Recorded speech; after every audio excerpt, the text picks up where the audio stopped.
Pessoal, tudo bem? Quase que eu não entro. Meu Deus do céu, tava aí uma briga com o tripé aqui, mas tudo sob controle. E aí, gente, tá tudo bem com vocês? Vamos para mais uma live hoje? É, live que vocês gostam, live de especialista. Hoje é live de médico. O médico hoje é o cirurgião cabeça e pescoço, Dr. Marco Dutra, enquanto o YouTube chama aí o pessoal. Gente, lembrando, você que tá assistindo pelo YouTube, agora tô conseguindo colocar as postagens no YouTube, então vocês foram notificados da live. Eu espero que vocês entrem, tá, gente? Ó, o doutor já entrou, vou chamar aqui o doutor. Peraí. Opa. O meu tripé ele está muito maravilhoso.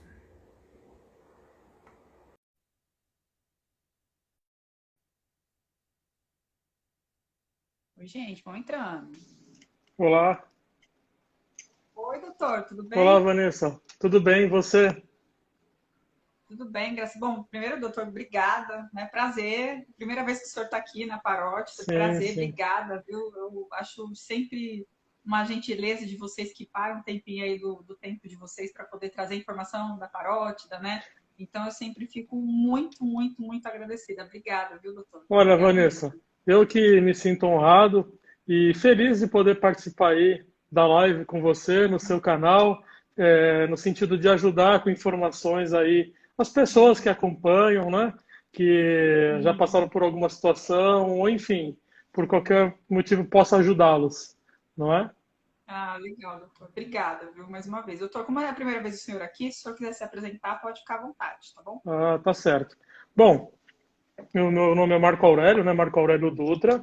Eu sou cirurgião de cabeça e pescoço, titular da Sociedade Brasileira há 11 anos. Tenho 15 anos de atuação como médico, né? Sou cirurgião geral também.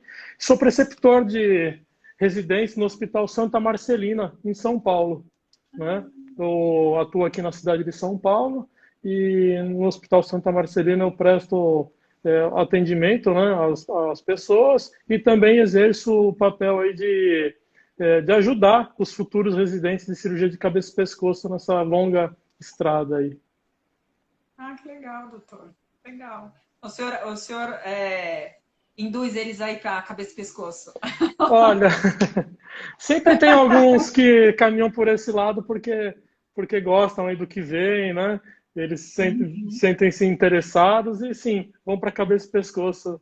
Eu acho que um dos nossos papéis é fazer com que esses médicos aí possam ir para a área também da cirurgia de cabeça e pescoço.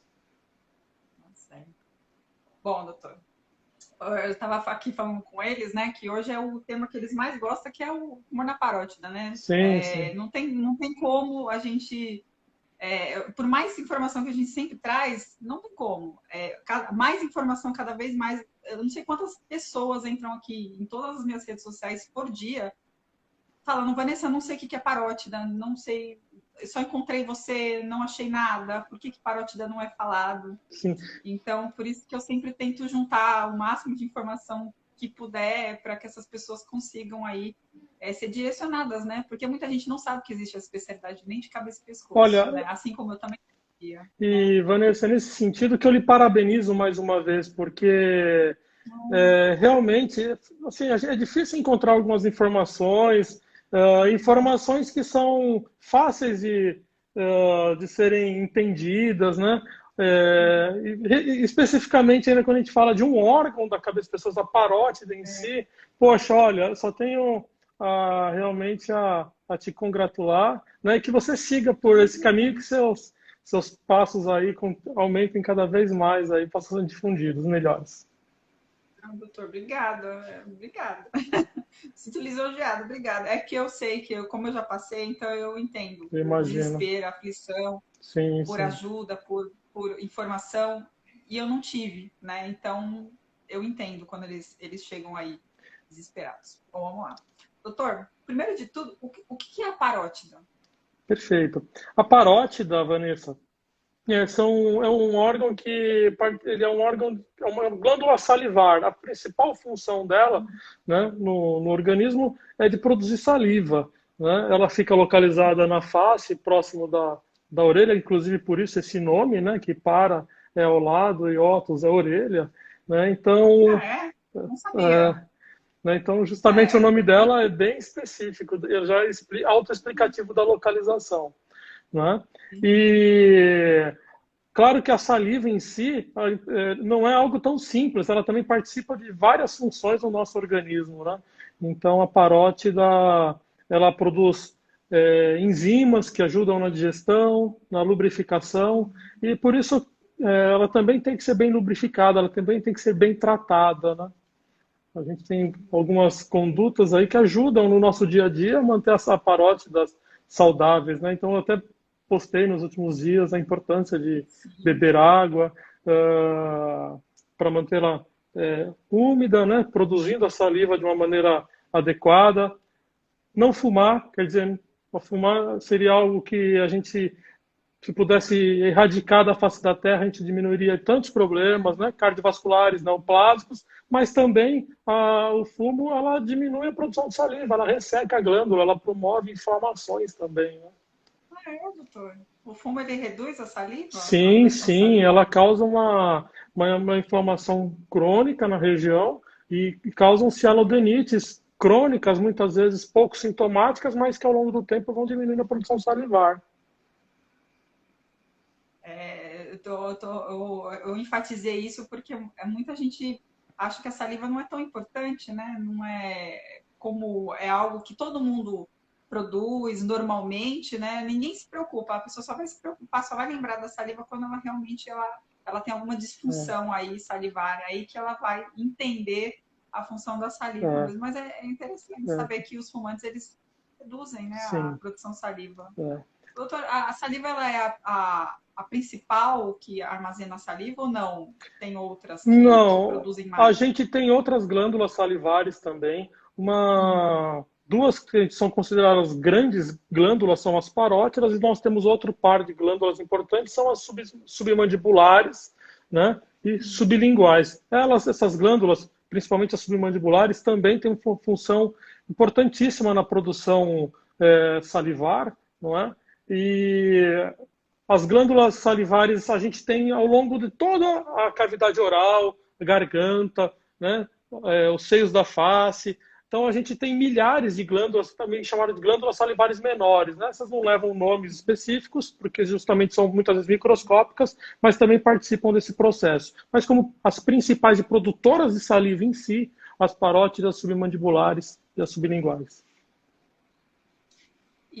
Doutor, existe algum, eu sei que é muito difícil, mas existe algum sintoma que a pessoa pode, sei lá, dar um start, né? Ela fala, não, acho que eu posso estar com algum tipo de tumor na minha parótida. Existe algum sintoma, tumor na parótida?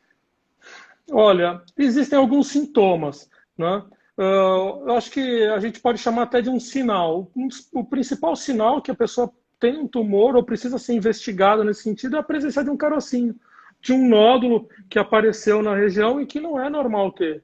Né? Então, ela muitas vezes pode ver no espelho, pode sentir, alguém pode comentar. Isso sim é um indicativo de que já é importante a avaliação, pelo menos, de um especialista. E sintomas a gente tem alguns, às vezes pouco específicos, né? Mas dores, não é comum ter dor. Outro sintoma que o paciente pode apresentar é, não só o inchaço, mas às vezes o rosto pode mudar um pouco a movimentação de um lado. Isso tem que chamar a atenção, né, das pessoas. Tudo que mudou no rosto não é normal. Então, principalmente um nódulo, a presença de um carocinho, tem que chamar bastante atenção. E geralmente não dói, muitas vezes não dói. Né? Doutor, eu gosto de enfatizar essa parte porque é a parte que o pessoal mais me procura. É, A maioria das pessoas que me procura, ela sente algum tipo de dor. Tem gente que não sente nada e sim. tem gente que sente algum desconforto. E aí a pessoa já atrela a dor ao câncer. Todo câncer de parótida dá dor ou o adenomapleomórfico, tumor de Hodgkin, ele pode também causar dor. Olha, essa pergunta é importante. Quando o paciente tem um caroço e ele passa a doer, realmente é um sinal de que pode estar havendo alguma transformação. de um tumor que era benigno para um maligno, né? Então, isso pode ser um indicativo de algum sinal. É mais comum, vamos dizer assim, um tumor maligno doer na parótida do que o benigno. É mais comum. Mas o tumor benigno também pode apresentar sintomas dolorosos, principalmente se estiver associado a quadros infecciosos, inflamatórios também, né? Então, a gente tem que detalhar bastante, mas a dor tem que chamar atenção, né? Não, eu pergunto porque o pessoal, como a maioria eles são benignos, né? O pessoal que tem adenoma pulmonar fala, mas eu acho que o meu é câncer, tá doendo, Sim, né? Eu sim, falo, não, gente, calma, acho que o benigno ele também dá sim, pode ter essa característica. O meu doía também, sim, enfim. sim. Então, ele pode apresentar também sintomas dolorosos, né? O benigno.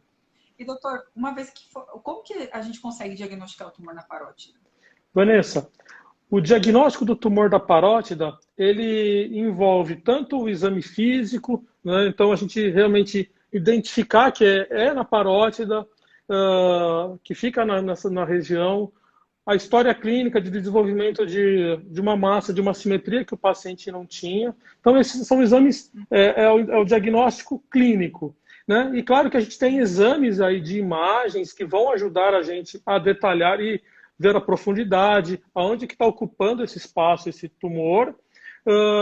Exames também como biópsias com punção aspirativa pré-cirúrgica, muitas vezes são fundamentais a gente saber se a gente está lidando, mais uma vez, com tumor benigno ou maligno, porque a proposta cirúrgica pode mudar, né? Então a gente entende que a situação pode caminhar para um dos lados, né? Então, a biópsia é importante, exames de imagem, tomografia, ultrassom, ressonância algumas vezes, né? E o exame clínico, tocar, sentir, a consistência fala muito também.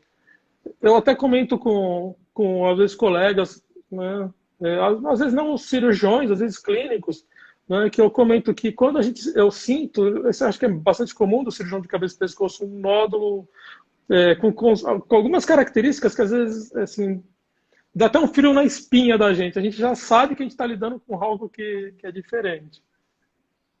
Experiência, né, doutor? Sim, Experiência. A experiência do tato já ali muito tempo, né? é. Fazendo esse tipo de diagnóstico, né? Doutora, vou fazer uma pergunta que eu nunca fiz, assim, que me Poxa, fizeram essa semana. Então, eu pergunta que eu nunca fiz.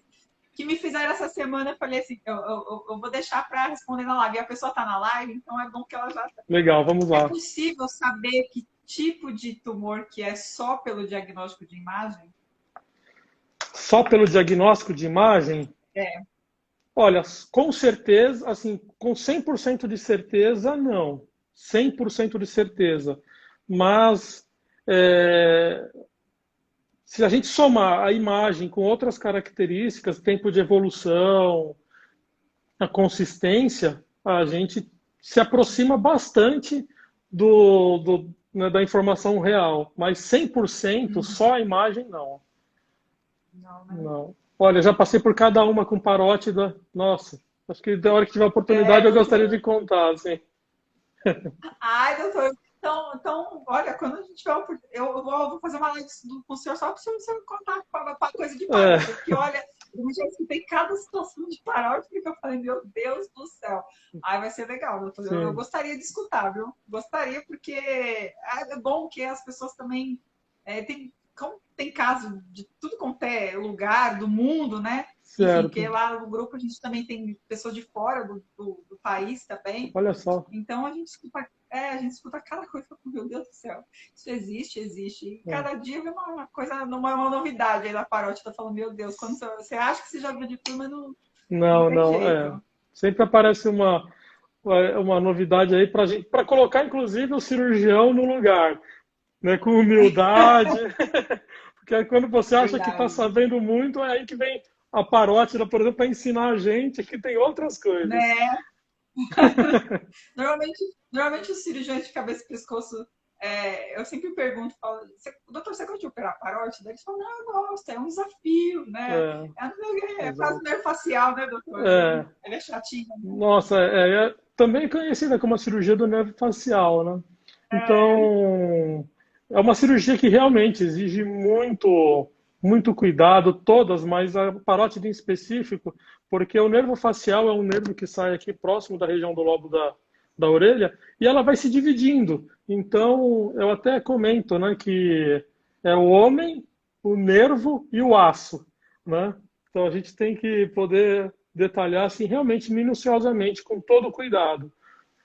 Ao mesmo tempo que tem que cuidar da região também, para não sangrar, para ela não manchar o nervo, tem que ser uma cirurgia bem controlada, É, delicada, né, bem doutor? delicada.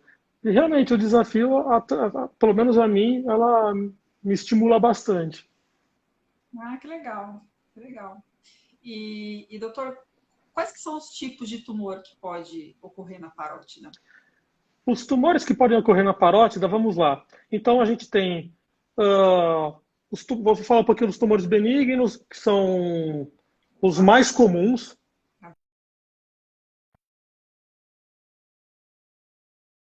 Ai, ai. Voltou, Tô? voltou, voltou. Ah, então tá ótimo. Vamos lá, Tá, vamos lá. continuando. Então, assim, na parótida, a gente poder só separar esse órgão, a gente sabe mais ou menos, por número, 80% dos casos de tumores na parótida são benignos. Né? Então, sem levar em consideração nada, só o número frio, 80% é benigno, então 8 em cada 10 são benignos e 2 são malignos. Dentro dos benignos, Vanessa, o adenoma pleomorfo, que é um tumor até simples, né? Ele é um tumor sólido, né? Ele é o mais comum, tanto na parótida quanto em outras glândulas salivares também, né?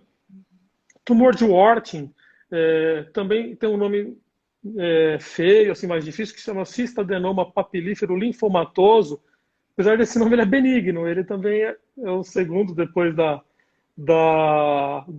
adenoma pleomorfo, e esse é um tumor que ele pode evoluir até com um pouco mais de dores, de inflamações, porque ele tem um conteúdo cístico, e isso pode infectar. Né? Então, o paciente muitas vezes pode se queixar de dor, até mais frequentemente no Warthin, por conta dessa característica. Né? Então, felizmente, assim, a grande maioria é benigno, mas temos os malignos e que todos têm tratamento, né? E dos malignos, o mais comum é o chamado mucoepidermoide, né? E o mucoepidermoide, se a gente estudar, tem algumas características que podem dar um grau de mais benignidade ou mais malignidade, de acordo com as células que estão lá dentro, né? Existem outros tumores malignos também que têm tendência a infiltrar nervo, que é um tal de carcinoma adenoide cístico. Dá um trabalho danado para a gente, porque ele vai infiltrando o nervo e depois, enfim, a gente tem que acompanhar de perto. Temos adenocarcinomas, poxa, e tem outros que são bem raros e que a gente até meio que duvida muito quando acontece, a gente tem que realmente pedir até outros exames, né, para confirmar que são mesmo, que tem que estar lá, né, porque realmente não é comum aparecer. Né? Além disso, a gente não considera um tumor propriamente da parótida, mas a gente também tem linfoma na parótida, né? São gânglios que se desenvolvem na parótida, então, poxa, você vai operar, faz aquela cirurgia, às vezes tem uma característica toda que chama atenção e é um linfoma, teoricamente uma biópsia, né? Às vezes a punção não dá o resultado, tem que fazer uma biópsia incisional, mas a biópsia em si já é o suficiente para o paciente poder fazer o tratamento, né? Então, Então, doutor, é até importante eu frisar isso porque muita gente está vindo agora por conta do linfoma lá do rapaz sim, que foi acometido, né? Enfim, então o pessoal está confundindo bastante. Pode ter linfoma dentro da parótida? pode ter linfoma dentro da parótida, Vanessa. E o Nossa. diagnóstico diferencial, assim, quando a gente fala de diagnóstico diferencial, eu quero saber assim, entender todas as possibilidades e quais os tumores passa a ser difícil, porque ele adquire para a gente algumas características que chamam atenção de tamanho, de velocidade de crescimento, quanto outras características que normalmente não invadem o nervo facial, então normalmente não deixa o paciente com alguns sinais de invasão do nervo, que seria quando paralisa o rosto, né? Mas muitas vezes a gente só consegue ter mesmo o diagnóstico ou quando você faz uma biópsia, uma congelação na hora da cirurgia, que é uma biópsia realizada no intraoperatório, Mas algumas outras vezes também a gente já tem algumas suspeitas, né? Então, até recentemente eu operei um rapaz, eu não cheguei a operar, fiz uma biópsia incisional, porque ele já tinha outros gânglios no pescoço, ele tinha tanto, assim, que me pouco provável que seriam metástases de parótida, mas poderiam ser linfomas. Então eu já fiz uma biópsia pensando que era um linfoma e realmente já encaminhei para o hematologista e rapidamente ele já iniciou o tratamento. Né? Então pode existir linfoma na parótida também. Aliás, linfoma pode existir em qualquer parte do corpo.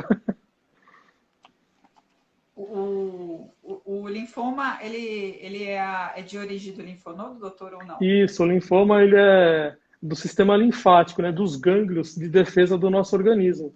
Só para a gente E também dentro da parótida tem linfonodo. tem linfonodo dentro da parótida, então, se tem, pode aparecer um linfoma ali, crescer e a gente pensar que é um tumor da própria célula da parótide e não só. Eu vou fazer essa pergunta porque o pessoal me puxa bastante a orelha porque eu nunca pergunto isso. Então, eu vou Uhum, perguntar. sim, Estou fazendo várias perguntas porque, enfim, o pessoal pega meu pé. legal. Doutor, existem características anatômicas diferentes do tumor benigno para o maligno? Anatômicas, você quer dizer que quando a gente está operando, a gente já percebe ali, olhando ele? Não, eu digo assim, quando vai fazer o exame clínico, até o exame de imagem, é porque o contorno é redondinho, Uhum, a bordinha é desfocada, entendo, esse tipo entendi. Porque eles vêm perguntando isso para mim. Tem. Muitas vezes o câncer de parótida, ele já tem algumas peculiaridades que, assim, o exame não mostra um limite bem definido, né? Então, ele tem uma tendência a querer extrapolar os outros órgãos, outras estruturas ao redor. É, Bom, isso falando de exame complementar de imagem, a circulação geralmente, a gente fala ao estudo Doppler, que quando a gente faz um ultrassom que estuda a circulação, ele é uma vascularização um pouco mais errática. Por exemplo, o adenoma pleomórfico, que é um tumor benigno, ele tem pouca circulação interna, assim, não chega a chamar tanta atenção, né? Então, são características dos exames complementares que a gente também deduz que são benignos, né? Uma característica que fala para a gente que realmente tende a ser maligno é quando começa a aparecer uma úlcera na pele, quando começa a extravasar para a pele. É muito mais comum aparecer isso no maligno, né? Assim, por conta de um crescimento rápido, estrondoso. Então ele vai até rasgando a pele, né? Então uma característica que para a gente também chama atenção e fala a favor de um tumor maligno. Então, as características anatômicas é principalmente o formato, né? Ele não tem limite preciso, né? Ele perde esse limite justamente porque ele vai infiltrando outras estruturas, né? Doutor, existe algum tipo de tratamento para o tumor na parótida sem ser cirurgia? Existe um remédio que a gente toma e faz assim, ó, dissolve? Olha, bom se tivesse, né? Assim, Porque tem gente que não gosta, não quer operar, doutor. não, Então a né? pessoa fala, não, vou esperar para sumir. É, Enfim, então por isso que não, eu faço a pergunta. não vai diluir, né? Não tem remédio que dilua, né? O tratamento ainda é cirúrgico, seja ele benigno ou maligno, é o principal tratamento. Mas você sabe que eu estava pensando nisso, Vanessa, até para a live, que eu imaginava que alguma pergunta vinha desse tipo, olha. E Não, mas existe um tumor, que não é bem um tumor, é uma malformação congênita, a pessoa já nasce com isso e muitas vezes se desenvolve na fase adulta, que é o linfangioma ou higroma cístico. É uma bolsa de líquido que cresce nessa região. E olha, operar isso é dificílimo, porque ele é uma bolsa mesmo. Então, essa bolsa cresce em volta do nervo. Então, existe um tratamento clínico para esse tipo de específico, que é o higroma cístico, que a gente faz uma injeção de um quimioterápico, uma bleomicina, ela queima e ela some. Mas esse caso especificamente do linfangioma, do linfangioma, né? Bem específico, não é um tumor assim, clássico, ele é uma malformação congênita, né? Mas é uma é tipo oportunidade. o hemangioma, doutor, só Hum, que Não, ou não? Ele é uma bolsa que cresce no sistema linfático. É como se fosse um Ah, tá. cisto do sistema linfático, né? O hemangioma é um tumor de vasos sanguíneos, né? Mas o higroma cístico ou linfangioma é um cisto do sistema linfático. E aí ela cria até pseudópodes. Não sei se algumas pessoas aí lembram da época da biologia, da escola, né? Aquelas as células que formam esticam para complementar e encostar em outras, né? Então é mais ou menos esse formato aí, esse higroma cístico. Para operar é super difícil. É tratamento cirúrgico também, mas existe uma outra possibilidade de um tratamento clínico. Agora, Agora, tomando a parte, não tem jeito, tumor né? da Só parótide da cirurgia. cirurgia, adenoma pleomorfo, mucoepidermoide, adenocarcinoma, benigno, maligno, o tratamento é cirúrgico. Existe uma E urgência. doutor, O benigno não é tão urgente de operar. Então, o paciente pode se programar melhor. Olha, doutor, poxa, esse tumor está aqui há 3 anos, eu notei, apareceu lá, depois de 3 anos no consultório, tudo não incomodava, não está incomodando. Eu preciso operar agora? Olha, não, tudo bem, o que você tem que fazer? Olha, eu preciso me arrumar 2 meses, 3 meses, dá tempo de acompanhar e programar. Agora, quando a gente fala de tumor maligno, quanto antes faz diferença no resultado. doutor, quanto tempo que dura uma cirurgia de parótida? Olha, a cirurgia de parótida normalmente demora entre 2 a umas 5 horas, porque o difícil não é tirar o tumor da parótida em si normalmente, o difícil é isolar e preservar adequadamente o nervinho Nervo. facial, né? Então, às vezes tem nervinho que está por cima do tumor, tem nervo que está por baixo, tem os nervos que estão abraçando o tumor. Então, assim, o difícil é de secar. Se o nervo tiver assim favorável, a gente tira o tumor com uma certa rapidez. Mas se ele tiver bem assim agarrado no tumor, aí é bem difícil porque a gente tem que ir soltando bem devagarzinho. Então, a média entre 2 a 5 horas. Agora Oh, veja, falando nessa pergunta, né, quanto tempo demora, às vezes a gente pega um tumor de parótida, casos avançados, malignos, que a gente já sabe clinicamente, os exames de imagem confirmam para a gente a invasão do nervo, o paciente já tem todo o rosto paralisado, que esse nervo já está disfuncional, e para você curar, a chance de cura é tirar aquela região e o nervo junto. Então, essa cirurgia que pode ser que, quem às vezes não está de fora acha que vai demorar muito, essa é super rápida, porque o nervo vai embora, a gente não tem que se preocupar com ele, aí tira, né? Na verdade, o que demora é a dissecção do nervo. doutor, eu vou fazer essa pergunta porque é pertinente. Independente do tamanho do tumor na parótida, precisa tirar? Sim, sim. Pequeno, médio, grande, precisa tirar. Tem- tem- É o pessoal que não quer operar, tá vendo? é, Por isso que eu faço a pergunta. mas, É o pessoal que não quer operar de jeito nenhum. mas eu até entendo por que que as pessoas não querem tirar, né? Porque quando a gente fala do risco, e a paralisia, a principal, existem outros tipos de alterações que podem ocorrer, mas a principal delas é relacionada ao facial, né? Então, a principal alteração é uma paralisia, seja ela parcial ou total do rosto, ou temporária ou definitiva. É um risco. Opera a parótida, existe esse risco, né? Então, a gente fala esse risco realmente. Ah, mas se é benigno, não dói, eu vou deixar, né? E, assim, não é por aí, porque quanto mais rápido, menor, é tudo muito mais fácil, né? E esse risco vai ser muito menor. Eu vou pegar o gancho, doutor, e já vou perguntar. Quais que são as complicações dessa cirurgia da parótida? Olha, então, vamos lá. A principal delas, não, assim, a mais que é o relacionado ao nervo facial, que é quando o rosto do lado operado ele pode ficar paralisado, né? Normalmente isso não acontece, a grande maioria dos pacientes não acontece alteração nenhuma, mas quando acontece uma paralisia, geralmente é parcial, ou o cantinho da boca, ou às vezes uma dificuldade um pouco para piscar, né?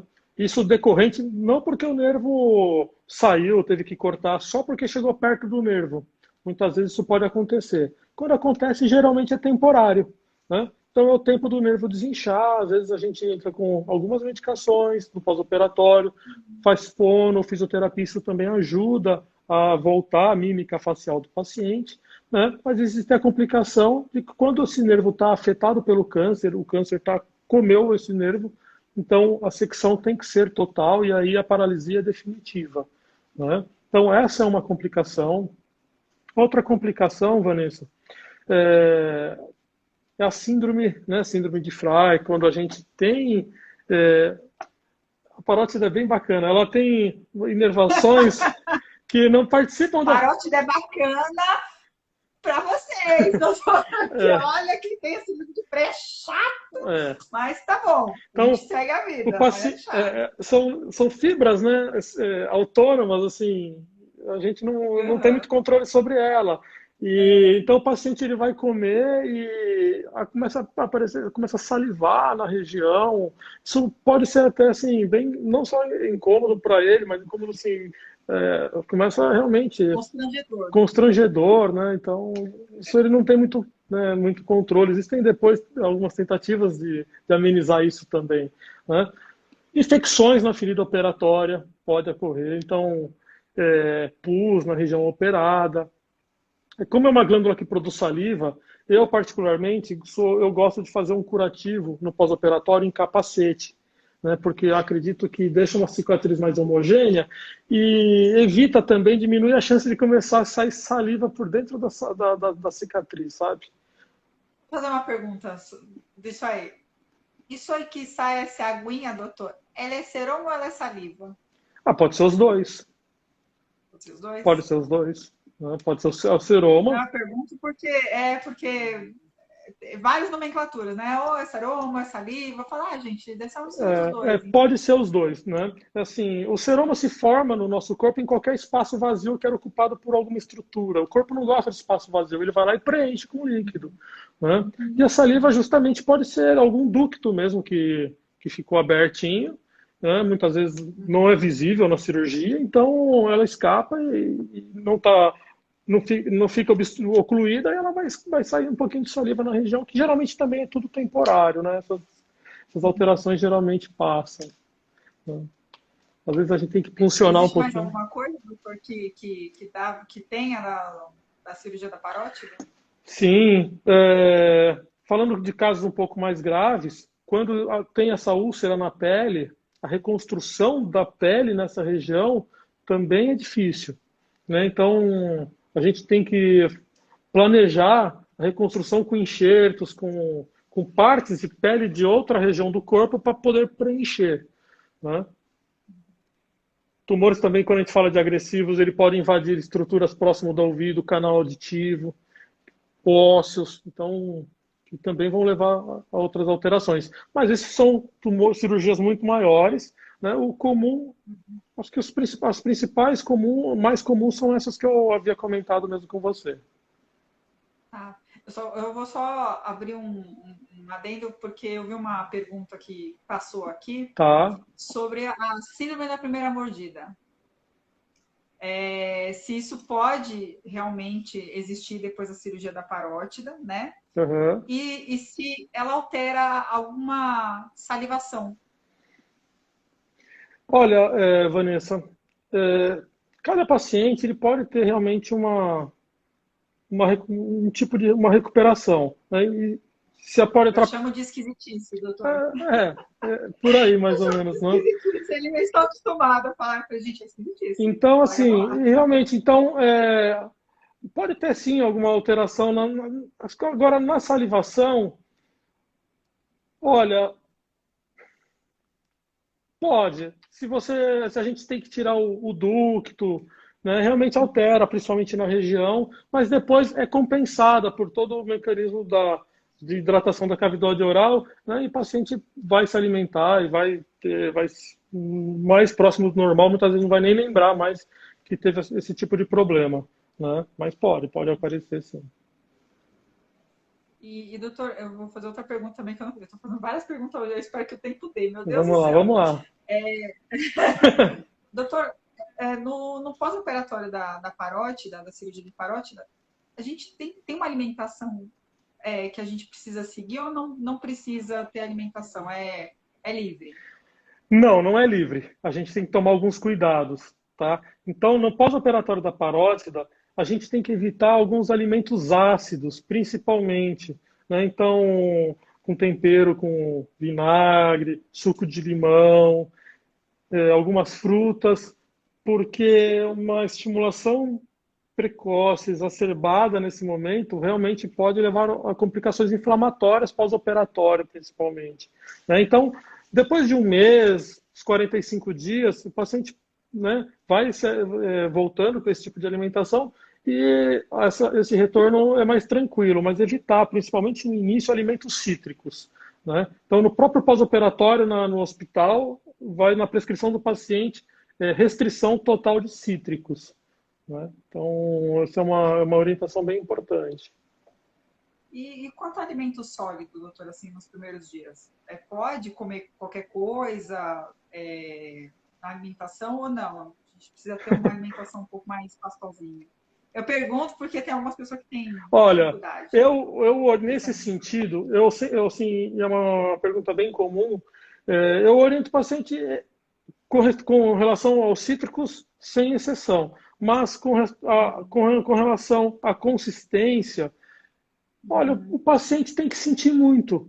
Olha, você chega no dia seguinte e o paciente está comendo um bife de novo.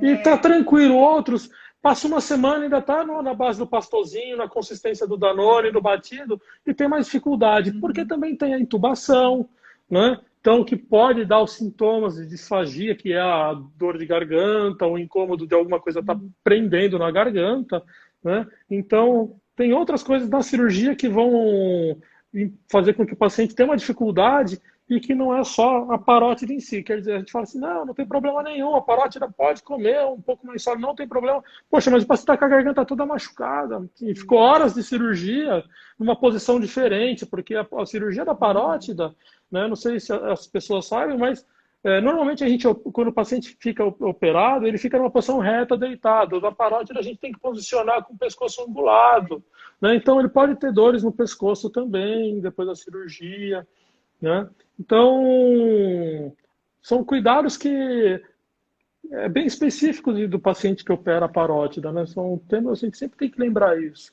Para o cirurgião, muitas vezes passa, porque a gente faz, mas para o paciente é um detalhe que faz a diferença entre uma boa recuperação e aquela recuperação que vai ser mais arrastada, mais difícil, e muitas vezes não era só por conta da cirurgia, do ato em si, mas de tudo que envolve o procedimento.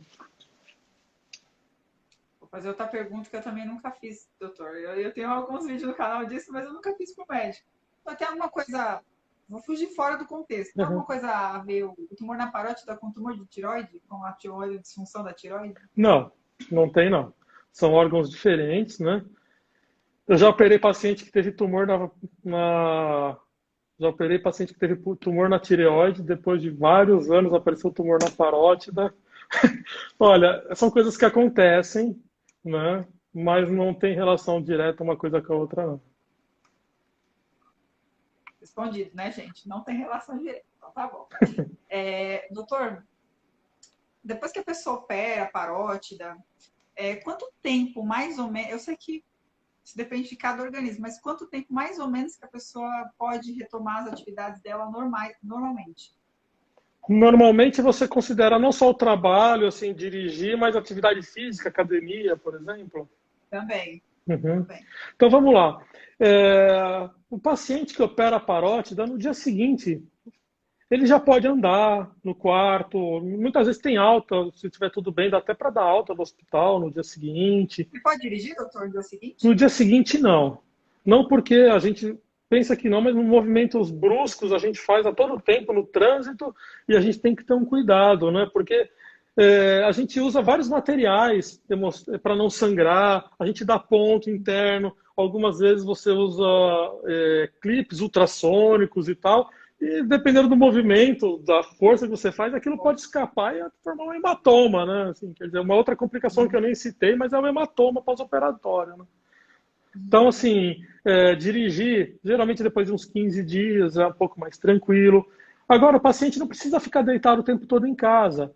Ele quer, veja, depois de alguns dias... Pode fazer uma faxina na casa, doutor? Olha, veja, depois de uns 5 dias, uma semana, ele quer lavar uma loucinha, um copo, ele pode. né? Ele não pode Ah, não, varrer. aquelas faxinas de faxina, Não, doutor. Faxina de arrastar móvel. porque às vezes não tem jeito. Não, o pessoal é doido. A gente fala, olha, você pode lavar um copinho, a pessoa já quer virar o É, sofá, né? não fala isso não, que senão, pelo amor de Deus, o pessoal já começa Não, não a querer pode. arrastar as Não coisas. pode, não Pode? pode, não pode. Né? Opa, parou de novo. Então, pronto. Voltou. Voltamos. É, assim, isso é uma conduta minha. Normalmente, a média de que eu tiro os pontinhos da parótida é entre torno de 10 a 15 dias. Eu espero esse tempo, né? Às vezes um pouco menos, às vezes um pouco mais, dependendo do tamanho da incisão, né? Mas esse tempo é muito importante, né? É o principal momento que pode formar seromas, hematomas. Então, realmente tem que tomar cuidado, não fazer força de jeito nenhum. Academia, acredito que em torno de eu recomendo assim uns 2 meses, sabe? Para o paciente voltar a fazer algum tipo de exercício um pouco mais intenso, uns 2 meses, né? Que é uma cicatriz, é o tempo de cicatrização. A gente tem várias fases da cicatrização, né? E na parótida, esses 2 meses a gente já tem uma consistência mais firme, né? Um pouco mais segura. As parótidas ela cicatriza de fora para dentro, né, doutor? É que o pessoal vê a cicatriz bonita, aí já Sim, fala, já posso, tô já posso liberado. ali. É, É. então não, né, doutor? Não Não, pode. não. A gente tem, muitas vezes dentro da cirurgia, tem mais de 50 pontos internos, nozinhos, né? E um desses E escapa. doutor, não, doutor, falando de pontinho, tem eu não sei se, enfim, é só uma curiosidade minha. Existe um pontinho interno, acredito eu, que fica com um fiozinho. Esse fiozinho pode tirar, doutor? Porque tem muita gente que puxa. Pode. Com o médico. Pode? O médico, né? Não, tirar em casa mesmo. A pessoa tá lá Não, incomodada com aquele fiozinho, pode não, puxar. não, não, não. Às vezes acontece de algum pontinho ficar o corpo ele rejeitar ou criar uma reação inflamatória ou dependendo da situação a gente dá um ponto que é abaixo, logo abaixo da pele, que é o subdérmico. E esse pontinho às vezes pode aparecer uma pontinha e depois de algum tempo ele não tem mais função, né? Às vezes ele não tem mais função. Mas aí você vai no médico, no seu cirurgião que você não é que operou, e ele vai fazer o procedimento, puxar um pouquinho e corta e tudo bem. Né? Mas ele não é que assim, eu vou tirar esse pontinho depois de aquele que apareceu 6 meses depois, vou tirar e pronto, vai cair tudo. Não, não acontece assim. Não. Uhum. Doutor, depois que passou o pós, tudo bonitinho, a gente precisa fazer acompanhamento da parótida, quem já operou, quem já fez a cirurgia, a gente precisa ter esse acompanhamento aí pro resto da vida ou não precisa? Precisa, Vanessa. Precisa.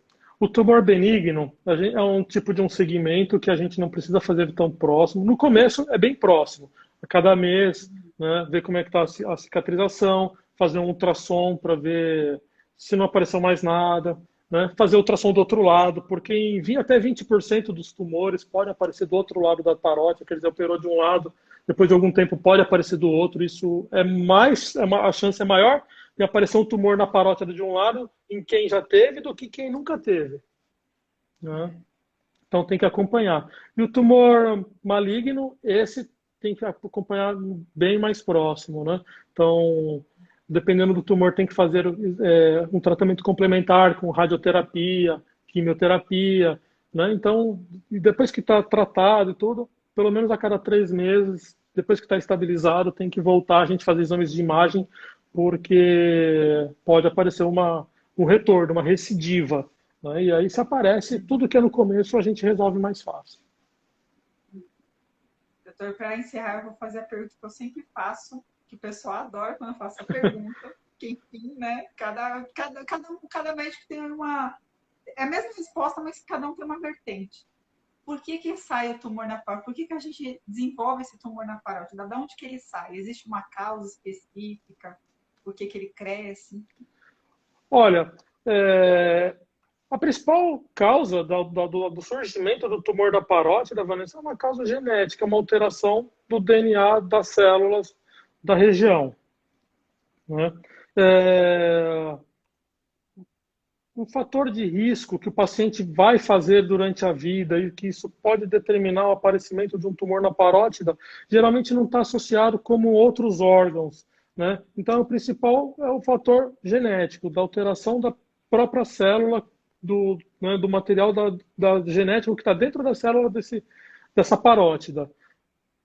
Existem algumas infecções que podem aumentar a chance de tumor na parótida, né?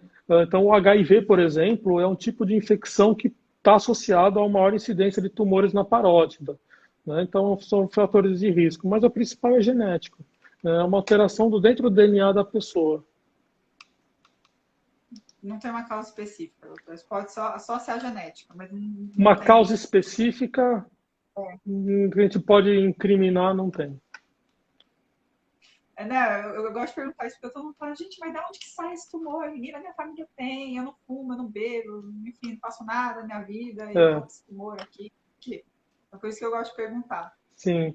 Doutor, eu não queria, o pessoal também não queria.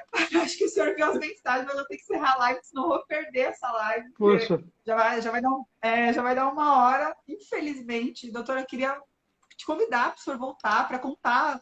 Eu fiquei muito interessada nos causos aí da parótida, sim, eu olha, quero sim saber, porque tem. é sempre muito interessante ainda escutar de um médico, né? É o que pode acontecer na parótida, né? Olha, eu vou Enfim, te então, falar bem rapidinho, acho que se você me permite um minuto, é um negócio que, assim, eu operei com uma punção falando que era sugestivo de maligno. Aí, durante a cirurgia, pedi uma congelação. O médico que fez a biópsia, na hora da cirurgia, falou que era benigno, ou seja, que não era um câncer, mas a cirurgia em si estava com o nervo sendo comido pelo tumor. Eu falei, e agora? Tiro esse nervo ou não tiro? Ele está falando para mim que é benigno. E esse patologista super experiente, inclusive dono de uma dos laboratórios de patologia que faz a análise, ele falou assim, você tem que preservar, porque é benigno.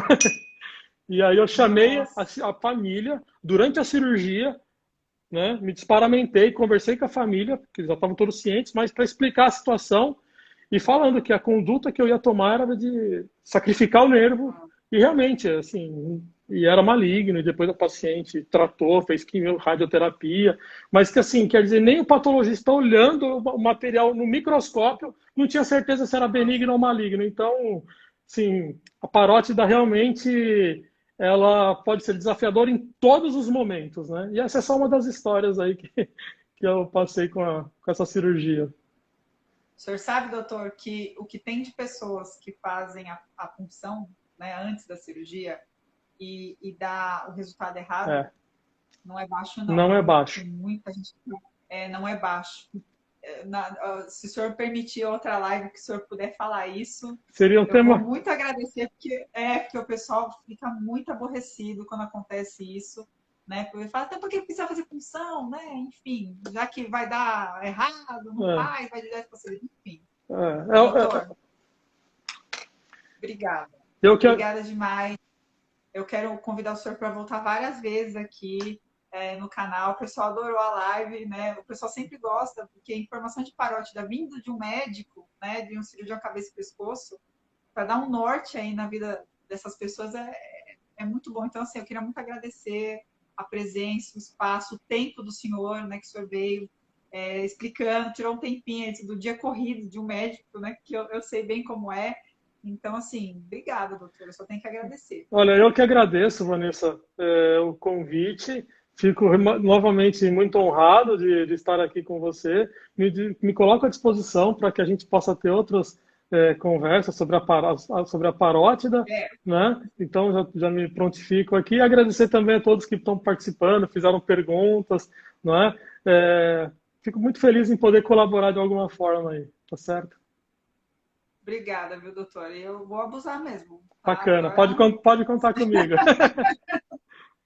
obrigada, viu, doutor? Gente, vamos dar boa noite pro doutor. Obrigada, doutor. Tchau, gente. Obrigada. Boa noite. Tchau, tchau.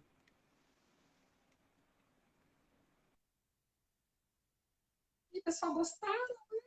Vou encerrar a live. Você que está assistindo pelo YouTube, não se esquece de se inscrever, comentar, compartilhar. Você que está no Instagram, não se esquece de seguir o Instagram da Parótida, a gente para me trazer mais live, porque eu quero trazer mais médico para falar sobre o tumor na parótida e responder todas essas perguntinhas aqui de vocês, certo, gente? Não se esquece de comentar, gente. Comentar aqui, comentar lá no YouTube, enfim. Um beijo para vocês, gente. Muito obrigada, boa noite. Tchau.